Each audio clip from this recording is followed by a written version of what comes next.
In the day's other news, emotions ran high as a select congressional committee opened public hearings on the January assault on the U.S. Capitol. 4 Capitol police officers shared harrowing accounts of being physically assaulted and injured and verbally abused by a mob of Trump supporters on January 6th. We'll get the details after the news summary.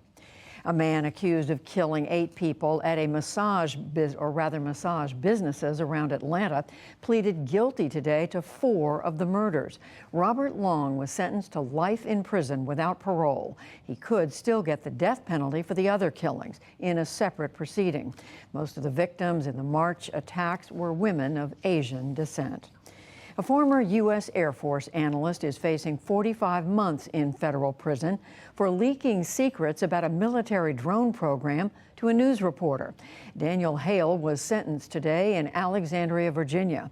His job was to help locate targets for drone strikes in Afghanistan, but he has said that the strikes killed too many civilians.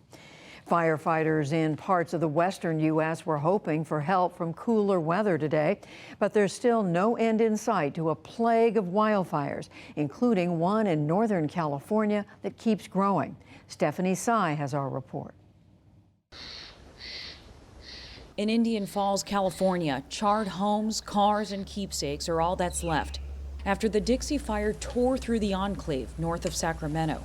It's the largest active fire in the state and one of more than 85 wildfires burning across the nation, mostly in the drought-stricken West. Unlike the sprawling bootleg fire in a sparsely populated area of southern Oregon, California's Dixie Fire is threatening more than 10,000 homes.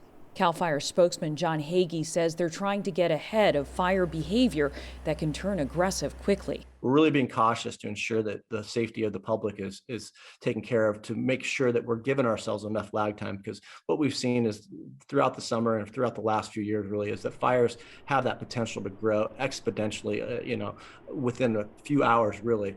The fire ignited nearly 2 weeks ago. California's Pacific Gas and Electric Utility said its equipment may have played a role in starting the fire, which has been fueled by a prolonged drought and erratic winds in steep, hard-to-reach terrain. Hagee says it's all part of the perilous new reality firefighters face in wildfire season. The lack of rain we received last winter is really showing itself this summer as aggressive fires and big devastating fires.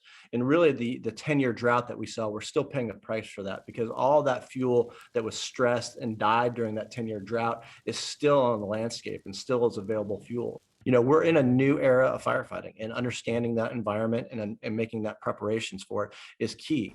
In Indian Falls, at least 36 homes and structures have been lost. But with the Dixie Fire less than 25% contained, the worst wreckage may lie ahead.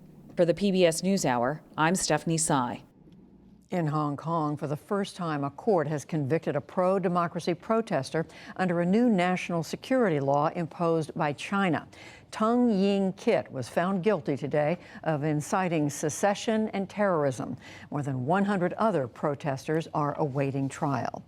A Roman Catholic cardinal and 9 others went on trial today at a Vatican court in a church money scandal. The defendants face charges of embezzlement and criminal mismanagement. It is the largest criminal trial in the Vatican's modern history. The Tokyo Olympics went ahead today despite another record number of COVID infections in the city. Japan's prime minister said it is not affecting the games. In the competition, American star Simone Biles withdrew from the women's gymnastics team final. She said she needs to focus on her mental health. We'll return to this later in the program. Back in this country, Wall Street pulled back from Monday's record highs as tech stocks slumped.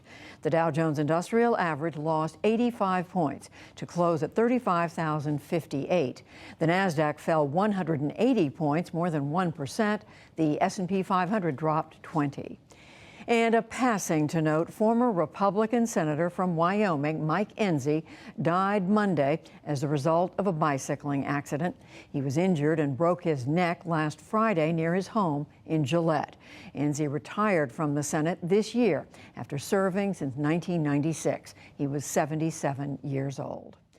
Still to come on the NewsHour, we discuss the uncertain future of South Asia with Pakistani Prime Minister Imran Khan. And a look at Simone Biles' decision to be open about what she calls all those demons.